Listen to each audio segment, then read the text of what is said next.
Yeah, welcome back. Now, we've been talking about erythropoiesis.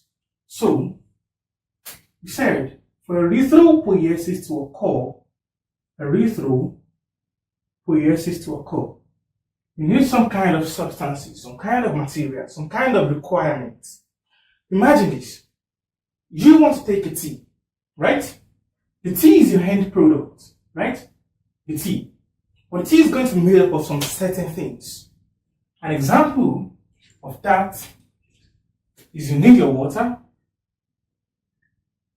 But not only that, you also need something else. You need your sugar. Not only that, you need things like ice. If you want it to be cold, actually. So, another thing, you will need your milk. Important. You need your chocolate. So on and so forth. Guys, you see, if you combine all these things together, this is what you have, the tea. If you combine what? All these things together. Now, you see, how does this relate with what we're trying to do? It has a lot of things to do with it. You see, instead of talking about tea, we have red blood cell. Red blood what? Red blood cell. Now, if the component of the tea are these guys here, that is what makes up the tea are these guys here. What makes up the red blood cell is actually something pretty simple with the acronym. The acronym is PCV squared. So, take a look at this. Contracted by PCV squared. You see this I is iron, this M is manganese, this P is protein, you see this C is cobalt, the second C is copper, the V is vitamin B12,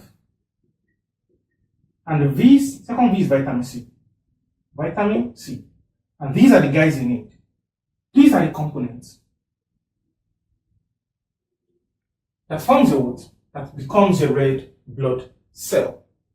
Now, you see, you have to know the function of each and these guys. So, of every one of these guys, you have to know their functions. The point is, if you take a look at water in tea, the point is the function of water is to be the solution. Obviously, it will not turn to a liquid that you can actually go up and sip if there is no water there. So, the function of water is to become the solution. Talking about the sugar, that is the sweetness. That is what gives it its taste. Talking about the ice, that is what makes it a cold tea. Chiwon. Talking about the milk, it gives it this kind of cloudy and milky color. So that is what gives it the what? The cloudy color. And about the chocolate, the brownish color, obviously. So the brownish color. Although they add to the flavor as well. Beautiful. Yeah. But the point is, what is the function of this iron? What is the function of this manganese? What is the function of this protein? What is the function of this cobalt? What is the function of this copper? What is the function of vitamin B12? And what is the function of vitamin C? I will not stress here at all. We're going to understand this pretty easily. Now, let's try to illustrate what the red blood cell looks like. The red blood cell is something of this nature. Not in real life, just for you to understand.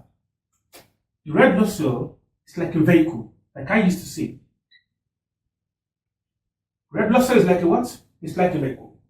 But the point is, you as a passenger, if you are entering into a taxi, you can call it cab, anyone you like. The point is, if you are entering into a car, are you going to sit on the engine? You know, the engine is everything around here, everything below here is engine. Are you sitting on the engine?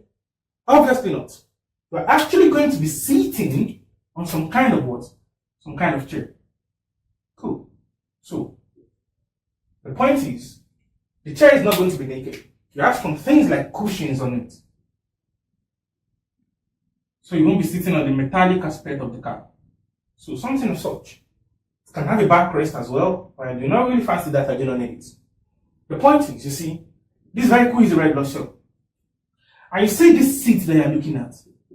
There are things called hemoglobin. Hemo what? Hemoglobin. But not only that. You see, this hemoglobin is actually what serves as seat for the passenger. Now, who is the passenger? Not you. The passenger are things like gases, like oxygen. Oxygen. So oxygen binds with this hemoglobin. And that's why they call it oxyhemoglobin, bright red in color. We deal with everything, do not worry. Now, we're still in the process of making the red blood cell. When we finish making them and they fall into the bloodstream, what is their first function? What do they do? How do they get aged? How do they die? We talk about their life type, what they have. We're still coming back to explain all these things very well. Now, you see, the point is that you see this ion, the main function of this ion is to actually form the what? The hemoglobin. Now I told you, it's like an ion seed. That will make you remember. So the function of ion is to form what? Hemoglobin. To form the seed. Because this Heme aspect is made up of ion. Now you see the globin part here is actually made up of protein. So the function of protein can be to form the what? The globin part of hemoglobin, and as well things like protoplasm. Proto what? Protoplasm. Not only that, it can also help in fat metabolism. Fat metabolism. So after that, we have things like these. Apologies, fat metabolism is not for the protein.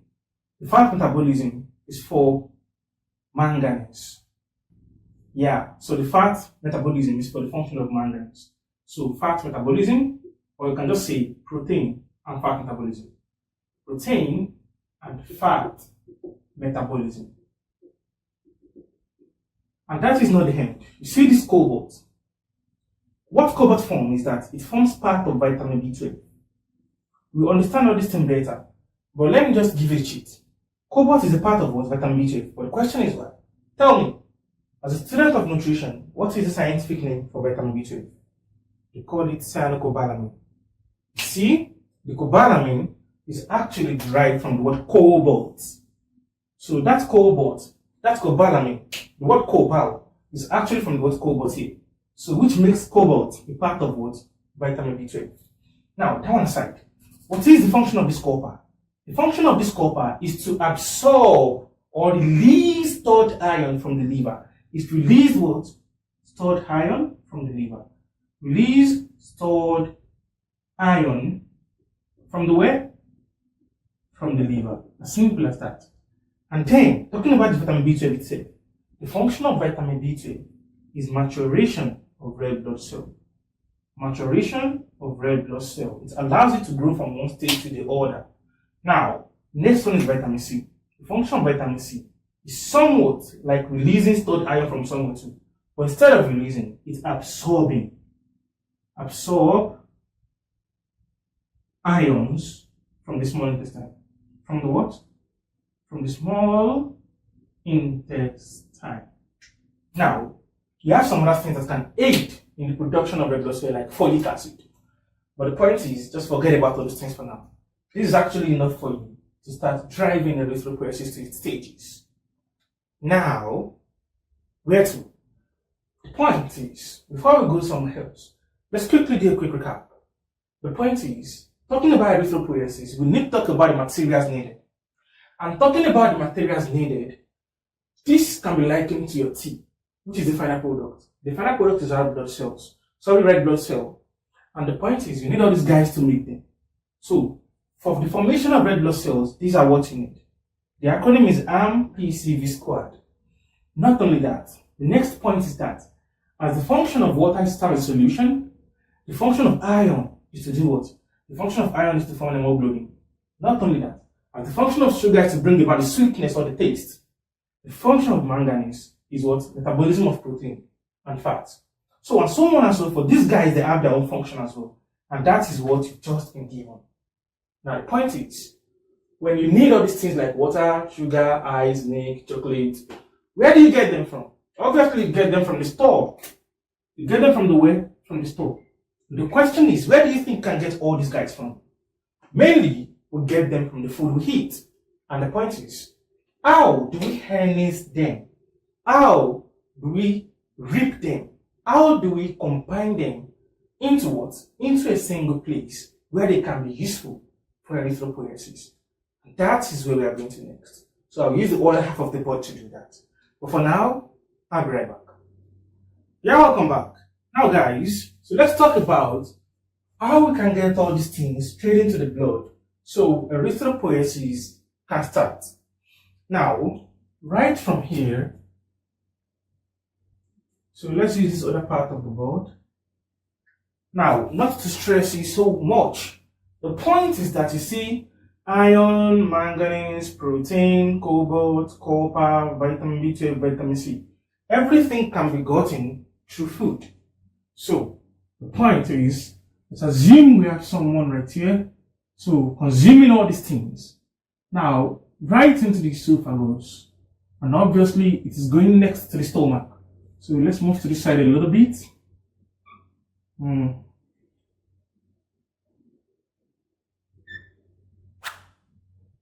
Yeah. So the point is talking about the iron. So when you consume iron, for example, it passes down. So it got absorbed like this. So into the bloodstream. And we all know iron most of the time is stored in the liver. So it finds its way down into the what? Into the liver. So from there into the bloodstream. So as simple as that. Not only that, same thing happens with things like manganese. So things like manganese, they find their way and then into the blood. So things like protein, when you take them, amino acid, so everything saved in the liver as well. I know you understand this. Another thing is cobalt itself. Well, cobalt is part of vitamin B12. So this is where I actually want to focus on. The point is that when you take in vitamin B12, so the B12, it goes into the stomach. But one thing is, we have a cell in the stomach, and that cell is called the parietal cells. So parietal what? Parietal cell. Now, what does parietal cell do? So parietal cells, what they do is that they produce something called hydrochloric acid, which is the HCl. But the second thing they do is to produce something called intrinsic factor. Intrinsic factor. So when this guy produces the intrinsic factor, let's assume that this is our intrinsic factor. So what this intrinsic factor does is that it binds with vitamin B12. Let's assume this is our vitamin B12. So vitamin B12, it binds with it. It binds with what? With the intrinsic factor. And then the intrinsic factor carries it along. So intrinsic factor is going to carry the what? Is going to carry the vitamin B12. It's going to take it straight up. So keeps on moving, but to the ileum. And that is where it got absorbed into the bloodstream. And that is how you have vitamin B12 in your what? In your bloodstream. As simple as that. So some other things, we have things like the vitamin C. So vitamin C as well, you can get it through your food, things like oranges and the likes. So all these guys, they have been what? They have been deposited in the bloodstream. Now after that, what next? And that takes us to the last aspect of erythropoiesis, which are the what? The stages. Now, I'd like to wrap the board and start talking about the stages of what? Of erythropoiesis. So, I'll be right back, guys. Yeah, welcome back, guys. Now, let's talk about the stages of development. Now, I'll start with the hemocytoblast right here. Or, let's start with the stimuli, just to make it a form of revision. The point is that whenever there is a reduction in the level of oxygen or the blood, so the red blood cell to be precise, so the next thing that happens is that impulses are going to be sent to where? The kidney and the what? And the liver. So they are going to detect it with the aid of their cells. And when they detect a reduction in oxygen or the red blood cell, what they do is that together they are going to release some kind of hormone called erythropoietin. Now, what will this erythropoietin do? What erythropoietin will do is that to run straight up to what? To the bone marrow.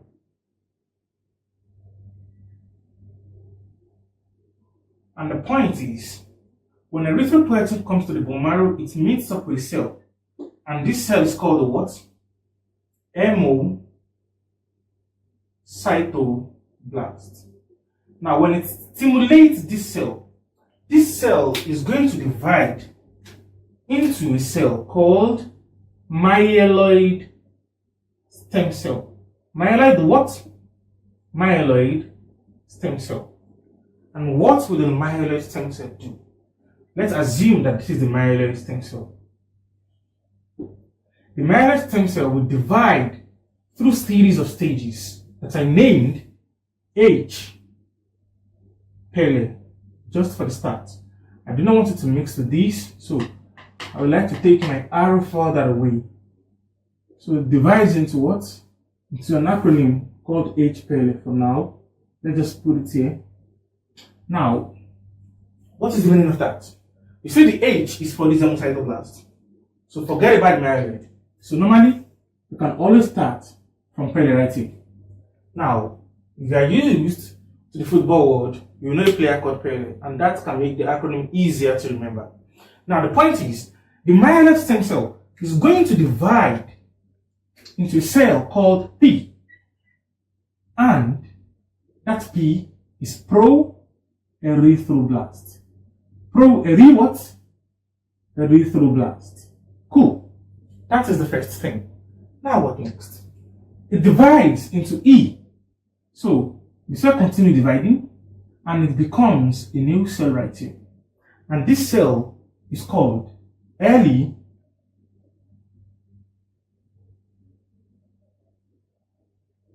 erythroblasts. As simple as that. The next thing is that the early erythroblast now, it divides into a new cell. And that new cell is called the late erythroblast. Now, you see what I'm trying to do later? So, here, we have some things there. Now, guys, take a look at this. It's too much. Take a look at this. The pro-erythroblast, it has a what? It has nucleus.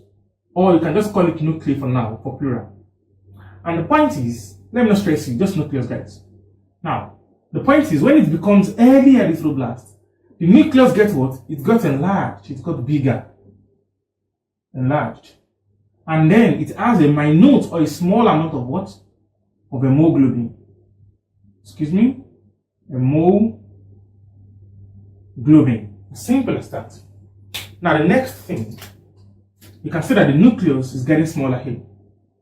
Now, the point is, this stage is actually called the what? If you have the pele as your acronym, the L is late. So this is the late what now? This is the late erythroblast. Late erythroblast. Now, after that, what next? Another thing is that in this late erythroblast, the nucleus is what? Is small. However, we have a large quantity or a large amount of hemoglobin. Large amount of what? Of hemoglobin. Hemoglobin. Now, before I proceed, what can you say about the stages? You see, it says the hemocytoblast divides to form the myeloid stem cell. Cool. Hi guys, apologies please. I just finished shooting the video and I realized like the camera was off for like 10 minutes or something. So I've written everything, so I've explained it, but we do not have it. So what I'm going to do right now is just explain right from where we stopped in the last thing. The point I'm trying to make is that whenever there is a reduction in oxygen level or the blood, which is red blood cell to be specific, the point is impulses are sent to the kidney and the liver. They release erythropoietin, and that stimulates the hemocytoblast to produce a cell called what? The myeloid stem cells. And now, when this hemocytoblast produces a myeloid stem cell, the myeloid stem cell is going to divide into a cell, and the acronym for those cells is Pele. So if you are conversant with the word of football, you know who Pele is, and that will make it easier for you to remember. So the point is, the myeloid stem cell is going to divide to form a new cell called the pro-erythroblast. And this pro-erythroblast, it has a nucleus. So, according to some other textbook, it has many nuclei. So, the point is, the cell now from pro-erythroblastic level is going to divide to become what? To become another cell. And this cell, using the acronym PERLE, after P you have your E. So it becomes early erythroblast. As simple as that. And this early erythroblast, if you take a careful look at this nucleus, you realize that gotten enlarged right here. So at the early erythroblastic level, the nucleus is going to be enlarged. And there is going to be a small amount of hemoglobin. A small amount of what? Hemoglobin. These are the what? The greenish dots. I denoted them as the hemoglobin. Not only that, from that level, it is going to divide and get matured to become a new cell called late erythroblast. Still following your acronym for the L now, late erythroblast. And here, this big nucleus will become very small. However, the small amount of hemoglobin will become large amounts of what? Of hemoglobin. Now, the point here is that, you see, everything you have here, what do you think is the driving force behind them? What do you think assists the what? The pro-erythroblast to become the early erythroblast?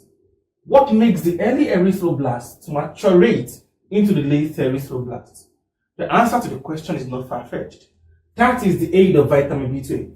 Remember, when we were talking about the requirement for the production of red blood cell, we said the function of vitamin B12 is maturation of what? Of the red blood cell. So that constituent, that component, that requirement, that material, that nutrient that is helping the cells to grow from one stage to the other, to mature, is what? Is vitamin B12. And remember, that is where the function of things like cobalt comes in. Cobalt is assisting in this function. So we talked about all our necessary requirements. Now, this is the function of cobalt and what? And vitamin B12. So it is what? It is responsible for progressing. So for the maturation of what? Of a cell from one stage to the what? To the other. Now that is not the end. If we take a look at this place, we have the formation of hemoglobin. How do you think hemoglobin was formed? It is not far-fetched. I told you hemoglobin is made up of two things. The He part, which is the iron, and the globin, which is the protein. So the point is that, right from the requirements we talked about in our previous class, we said we have protein and we said we have iron. So the function of the iron is to form M, and the function of the protein is to form globin. So the point is that what brings about the existence of hemoglobin in these two stages is actually the effect of iron and protein. And remember, other things are actually helping in the formation and absorption and release of iron. And those things are what? Things like your copper. So, vitamin C. Copper is releasing stored iron from the liver. And the iron is what we use to make what? Hemoglobin here. So, vitamin C is also absorbing the iron from what? From the intestine. So that is what they are using it to do. So the point is, all those requirements we talked about, they are the driving force behind what? Behind all the stages of erythropoiesis. And when you know that, anemia, the knowledge of anemia becomes easy. So because you know, when you have vitamin B12 deficiency anemia, you know the cell is not going to progress, it's not going to become large and all those kind of things. And that gives you an idea of the macrocytic, microcytic, all these kind of things. You learn everything, don't worry, in this class. Now the point is, after this becomes the late erythroblast, it goes to the E stage, which is the what? It develops in something new called the early normoblast. The early normoblast will contain exactly the same thing as the precursor cell, which is the what? Large amount of hemoglobin. Hemoglobin keeps on stacking up. Now the point is, it becomes what next? Intermediate normoblast. And after the intermediate normoblast, it is going to become the what? It becomes the late normoblast. So it comes like this actually. So the late what? Normoblast. And after that, the late normoblast is going to become what? It's going to become the reticulocyte. And as at this level, the reticulocyte has found its way into the what? Into the bloodstream and outside the bone marrow. You see all these things that are happening, they are within this bone marrow. They're happening within the bone marrow. So the blood is going to what? The reticulocyte is going to enter into the blood. And the point is, the reticulocyte is going to lose its what? It's going to lose its protein. Remember we said we have the nucleus rather. nucleus at the center of all the cells. The nucleus is going to become lost at this stage. And when it is lost, it's going to be placed with these fine strands called basophilic strand. As simple as that, guys. And an objective question is right here. I can ask you, at which stage does the red blood cell loses its what? Its nucleus? The answer is at the reticulocytic level. As simple as that. And after like 1 day or 2, so it's going to transform into that mature cell called erythrocyte. So erythrocyte. And the point is, if you take a look at the center of the erythrocyte that I draw right here, the center is indented. So I created a kind of indentation at the center. So it is because this indentation is actually giving you the impression that that is where the nucleus passed out. So the nucleus was forcefully ejected from that cell at that center. So it looks like a donut. That center of the donut is where the nucleus passes out. As simple as that. So that is the meaning of the indentation. We are going to be describing the red blood cell itself in our next video while we are talking about anemia. So before we move into anemia, we have to understand what the red blood cell looks like and how it works. Now back to what we were discussing. Now, these guys, they're going to perform a lot of function in the blood. We'll talk about that in the next class. But the point is, after 120 days, what happens to them? After 120 days, they are transported to somewhere called the spleen. And what does the spleen do? The spleen is going to destroy old and what? And worn out red blood cell. And when it destroys them, what happens to the number of the red blood cell again? It drops. And when it drops, this sends an impulse again. So it becomes a stimuli that fires impulse to these two guys. And then erythropoietin stimulates the Erythroblast, and the process keeps on occurring over and over again. And that is just the stages of what? Of erythropoiesis. Now guys, a small question. I told you this is about homeostasis. And I said under homeostasis, we have feedback mechanism. Now we have two types of feedback mechanism. We have the positive and the negative feedback mechanism. Now my question to you is, according to what you've learned in this very video, which type of mechanism is erythropoiesis? Positive or negative feedback mechanism? You have the answer to yourself. This is just an online class, not a live class. So the point is that this mechanism is a negative feedback mechanism because it reverses the stimuli.